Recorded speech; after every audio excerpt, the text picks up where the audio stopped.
এখন আছি আমি আমাদের টাঙ্গাইলের যমুনা নদীর চরে। আর আজকে রাতটা আমাকে এখানে কাটাতে হবে। সন্ধ্যা হয়ে আসছে, তাই রাতের খাবারের জন্য আমি বের হয়েছি। এখানে অনেক পোকামাকড়, গুলসাপ, অনেক ধরনের প্রাণী আছে। তার মধ্যে সবচেয়ে এখানকার প্রিয় খাবার হয়ে থাকে ব্যাঙ।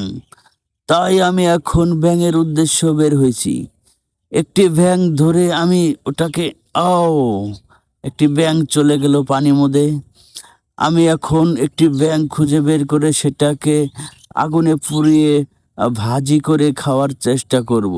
আর সেই উদ্দেশ্যে আমি বের হয়েছি। সন্ধ্যা হয়ে আসছে, সন্ধ্যার আগে আমাকে একটি ব্যাঙ খুঁজে সেটাকে আমাকে খাবারের প্রযোজ্য করে খেতে হবে। নয়তো আমাকে সারা রাত এখানেই না খেয়ে কাটাতে হবে।